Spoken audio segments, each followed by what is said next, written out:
दोन अनोळखी भाग 5. मला फरक पडतोय आराध्या. मी या 2 वर्षांच्या कराराच्या खेळात माझं मन तुला हरवून बसलोय. विक्रमचे हे शब्द खोलीच्या भिंतीवर आदळले आणि संपूर्ण खोलीत एक सुन्न करणारी शांतता पसरली. विक्रमचा श्वास वेगाने चालला होता. त्याचे डोळे जे काही वेळापूर्वी रागाने आणि ईर्ष्याने लाल झाले होते, त्यात आता एक वेगळीच आर्द्रता आणि भीती दिसत होती. त्याने आराध्याच्या मनगटावरची आपली पकड हळूहळू सोडली. त्याला स्वतःलाच विश्वास बसत नव्हता की ज्या भावना तो गेली कित्येक दिवस स्वतःच्या मनात दाबून ठेवत होता, त्या आज एकाच झटक्यात बाहेर आल्या होत्या. तो 2 पावले मागे गेला आणि त्याने आपले तोंड दुसरीकडे फिरवले. आराध्या तिथेच स्तब्ध उभी होती. जणू तिच्या पायाखालची जमीनच सरकली होती. तिचे डोळे विस्फारले गेले होते आणि हृदयाची धडधड इतकी वाढली होती की तिचा आवाजच फुटत नव्हता. ज्या विक्रमला ती आजवर एक शिस्तबद्ध, कडक आणि केवळ नियम पाळणारा रूममेट समजत होती, तो तिच्यावर प्रेम करू लागला होता. हे तिच्यासाठी कोणत्याही मोठ्या धक्क्यापेक्षा कमी नव्हते. विक्रम, तू तू हे काय बोलतोयस? आराध्याने अखेर थोडे अडखळत विचारले. विक्रमने एक दीर्घ श्वास घेतला, पण तो तिच्याकडे वळला नाही. मला माहित आहे आराध्या, मी आपल्याच कराराचा नियम मोडला आहे. मी स्वतः तुला म्हणालो होतो की आपण एकमेकांच्या भावनांमध्ये अडकणार नाही. पण आय एम सॉरी. मी माणूस आहे, एखादं मशीन नाही.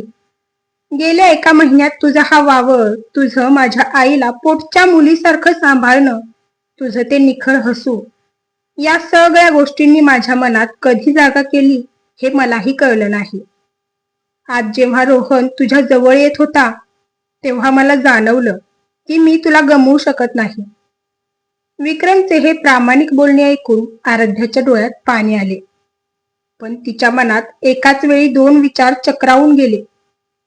एक बाजू विक्रमचे हे निखळ प्रेम होते, तर दुसरी बाजू तिचे ते हक्काचे स्वातंत्र्य होते, ज्यासाठी तिने हे लग्न मान्य केले होते. ती काहीच न बोलता तशीच बेडवर जाऊन बसली आणि तिने आपले तोंड गुडघ्यात लपवून घेतले. त्या रात्री खोलीत पुन्हा कधीच नव्हती एवढी जड शांतता पसरली होती.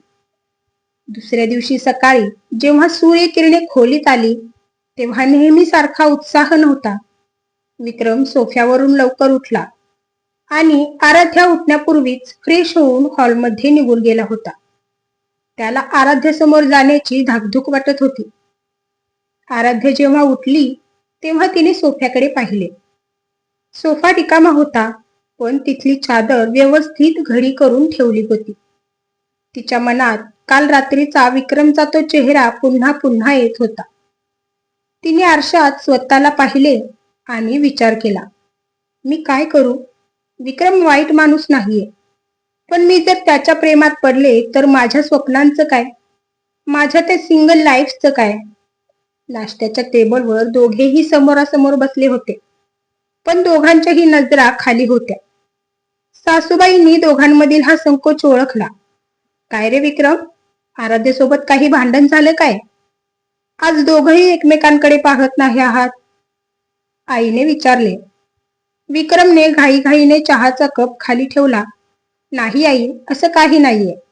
ऑफिसचं थोडं टेन्शन आहे, मी निघतो. विक्रमने आपली बॅग घेतली आणि तो आराध्याकडे न पाहताच ऑफिससाठी निघून गेला. आराध्याने पुन्हा एक सुटकेचा श्वास सोडला.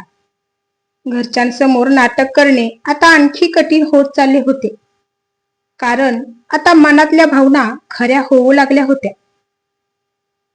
आराध्या तिच्या ऑफिसमध्ये बसली होती, पण तिचे लक्ष कॉम्प्युटर स्क्रीनवर लागत नव्हते. तिच्या डोक्यात फक्त विक्रम आणि त्यांचा तो 2 वर्षांचा करार फिरत होता. तेवढ्यात तिच्या फोनवर पुन्हा एकदा रोहनचे नाव चमकले. तिने अनिच्छेने फोन उचलला. हाय आराध्या, कशी आहेस? काल मी निघाल्यानंतर काही प्रॉब्लेम नाही ना झाला?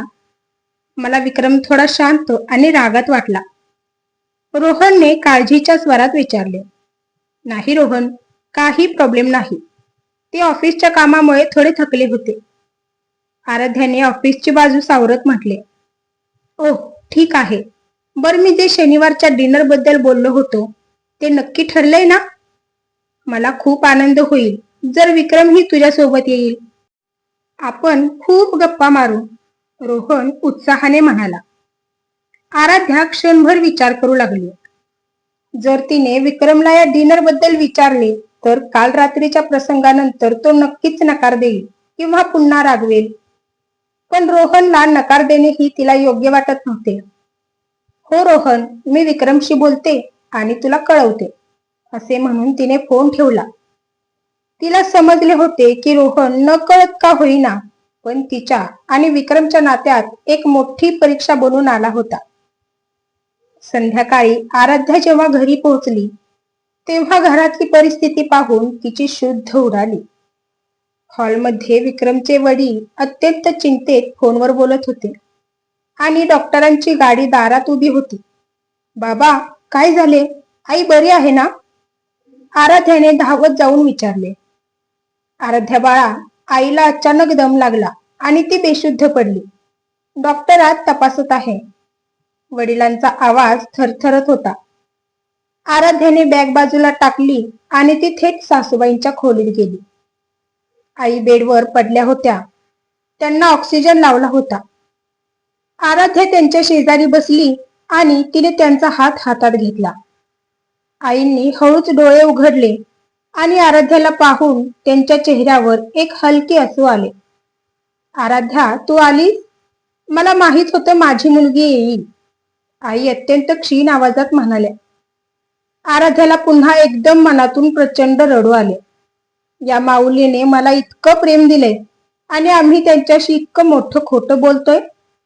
या विचाराने तिचे हृदय भरून आले. तेवढ्यात विक्रम ही धावत पळत खोलीत आला. त्याचा चेहरा भीतीमुळे पांढरा पडला होता. डॉक्टरांनी तपासणी करून सांगितले, घाबरण्यासारखं काही नाही. ब्लड प्रेशर अचानक कमी झालं होतं. पण त्यांना मानसिक ताण किंवा कोणताही धक्का बसू देऊ नका. त्यांना आनंदी ठेवा. त्या रात्री विक्रम आणि आराध्या दोघेही आईच्या खोलीतच थांबले होते. विक्रम आईच्या पायाशी बसला होता आणि आराध्या त्यांच्या डोक्यापाशी.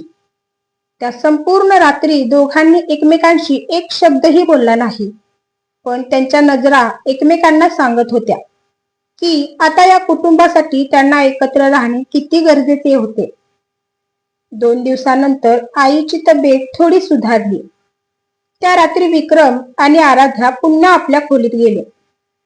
खोलीत आल्यावर विक्रम खिडकीपाशी शांत उभा होता. 2 दिवसांच्या धावपळीमुळे तो खूप थकला होता. आराध्या कपाटाजवळ गेली. तिने कपाटाच्या खालच्या लॉकरमधून तो पांढरा लिफाफा काढला ज्यामध्ये त्यांच्या 2 वर्षाच्या कराराची अधिकृत कागदपत्रे होती. त्या कागदांवर दोघांनी पहिल्याच भेटीत सह्या केल्या होत्या. तिने तो लिफाफा हातात घेतला आणि ती विक्रम जवळ गेली. विक्रम, तिने त्याला आवाज दिला. विक्रमने वळून पाहिले. तिच्या हातात तो लिफाफा पाहून विक्रमचे हृदय दचकले. त्याला वाटले की आराध्या आता तो करार संपवून घर सोडून जाण्याची भाषा करणार. आराध्या, मला माहित आहे, मी जे बोललो त्यानंतर तुला या घरात राहणं कठीण जात असेल. जर तुला हा करार आत्ताच संपवायचा असेल तर तू जाऊ शकतेस. मी आईला सांभाळून घेईन, विक्रम अत्यंत निराश आवाजात म्हणाला. आराध्याने त्याच्याकडे पाहिले. तिच्या डोळ्यात एक वेगळाच खंबीरपणा होता. तिने लिफाफ्यातून तो कराराचा कागद बाहेर काढला. विक्रम पाहतच राहिला आणि आराध्याने त्या कागदाचे 2 तुकडे केले, मग 4 तुकडे केले आणि ते थेट डस्टबिन मध्ये फेकून दिले. विक्रम स्तब्ध झाला. आराध्या, हे काय केलंस तू? आपला करार करार संपला विक्रम, आराध्या पुढे येत म्हणाली. तिचा आवाज खंबीर होता पण त्यात एक आदर होता. ज्या नात्यात तुझ्या आईचं इतकं अथांग प्रेम आहे, ज्या नात्यात तुझ्यासारखा समजूतदार माणूस माझ्यासाठी स्वतःच्या भावनांशी लढतोय, तिथे अशा कोणत्याही कागदी कराराची गरज नाही. मी हा करार कायमचा फाडून टाकला आहे. विक्रमच्या डोळ्यातून आनंदाश्रू आले. म्हणजे म्हणजे तू माझ्यावर? नाही विक्रम, घाई करू नकोस. आराध्याने त्याला थांबवले. मी अजून तुझ्या प्रेमात पडले आहे की नाही हे मला माहीत नाही. मला थोडा वेळ हवा आहे.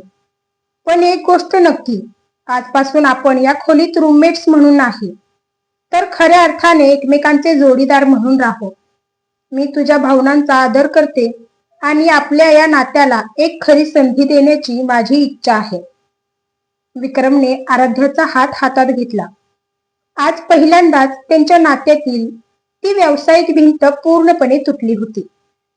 करार संपला होता आणि एका खऱ्या सुंदर प्रेमकथेची सुरुवात झाली होती.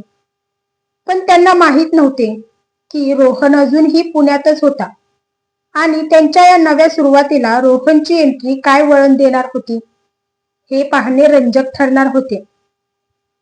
कराराचे कागदपत्र फाडल्यानंतर विक्रम आणि आराध्याच्या खोलीतील वातावरण पूर्णपणे बदलले होते. आजवर त्यांच्या खोलीत असणारी ती व्यावसायिक आणि गंभीर शांतता आता नाहीशी झाली होती. त्या जागी आता एक हलकी, हसरी आणि आल्हाददायक मैत्री निर्माण झाली होती. नियम क्रमांक 1 नुसार विक्रम अजूनही सोफ्यावरच झोपत होता, कारण आराध्याने अजून त्याच्या प्रेमाचा स्वीकार केला नव्हता. पण आता सोफ्यावर झोपताना विक्रमच्या मनात राग किंवा ईर्ष्या नव्हती, तर एक वेगळाच सुखावणारा आनंद होता. आराध्या देखील आता त्याच्याशी मनमोकळेपणाने हसायची, गप्पा मारायची. सकाळी उठल्यावर दोघे एकत्र मिळून चहा बनवायचे. विक्रम, आज चहामध्ये अद्रक जरा जास्त टाक ना. आईंना अद्रकचा चहा आवडतो. आराध्या किचनमध्ये पोहे बनवता बनवता म्हणाली. हो मॅडम, तुमच्या हुकुमाचे पालन होईल. विक्रमने हसत सॅल्यूट केला. आराध्या त्याचे हे रूप पाहून मनमोकळी हसली. विक्रमला तिचे हे हसणे पाहत राहणे खूप आवडायचे. दोघांमधील ही जवळीक पाहून विक्रमच्या आई वडिलांनाही खूप आनंद होत होता. आईची तब्येत आता बरीच सुधारली होती, कारण घरात फक्त आणि फक्त आनंदाचे वातावरण होते. दिवस वेगाने जात होते. आराध्याने रोहनला शनिवारच्या डिनरसाठी होकार दिला होता आणि तो शनिवार उजाडला होता. विक्रम आणि आराध्या दोघेही तयार झाले होते. विक्रमने काळ्या रंगाचा शर्ट घातला होता, ज्यामध्ये तो अत्यंत रुबाबदार दिसत होता. आराध्याने पिवळ्या रंगाची एक साधी पण सुंदर कुर्ती परिधान केली होती. विक्रम, जर तुला तिथे यायला कम्फर्टेबल नसेल तर आपण कॅन्सल करू शकतो. मी रोहनला काहीतरी कारण सांगेन, आराध्याने आरशात स्वतःला पाहत म्हटले. विक्रम तिच्या जवळ आला. तिच्या डोळ्यात पाहत अत्यंत समजूतदार आवाजात म्हणाला, आराध्या, मी तुला सांगितले आहे ना, आता मी तुझ्या प्रत्येक गोष्टीचा किंवा नात्याचा आदर करतो.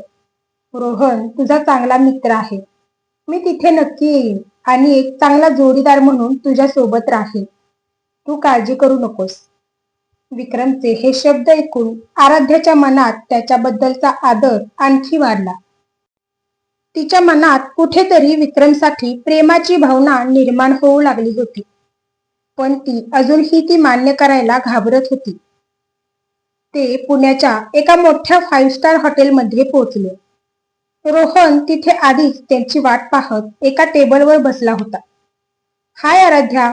हाय विक्रम. वा, दोघेही खूप छान दिसत आहात. रोहनने आनंदाने त्याचे स्वागत केले. जेवण सुरू झाले. विक्रम आज खूप शांत आणि संयमी होता. रोहनने जेव्हा कॉलेजच्या आठवणी काढल्या तेव्हा विक्रमने चिडण्याऐवजी हसून त्या ऐकल्या.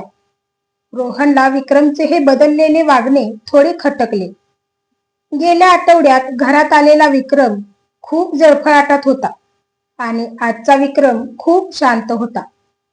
गप्पा मारता मारता रोहनने एक हुशारीची खेळी खेळली. आराध्या, मला तुझा तो कॉलेजचा जुना ईमेल आयडी हवा होता, ज्यामध्ये आपले ट्रॅकचे फोटो आहेत. तुझा पासवर्ड अजूनही तोच आहे ना, जो तुझा लकी नंबर होता? आराध्या बोलायच्या आधीच विक्रम हसून म्हणाला. रोहन, आता आराध्याने तिचे सगळे पासवर्ड बदललेले आहेत आणि तिचे जुने फोटो माझ्याकडे सुरक्षित आहेत, सो काळजी नको. विक्रमने अत्यंत हुशारीने रोहनला त्याची मर्यादा दाखवून दिली होती. रोहन शांत झाला पण त्याच्या मनात एक मोठी शंका आली. विक्रम आणि आराध्याच्या वागण्यात एकमेकांबद्दल आदर होता, पण त्यांच्यात पती पत्नीसारखी ती एक शारीरिक जवळीक किंवा सहजता नव्हती.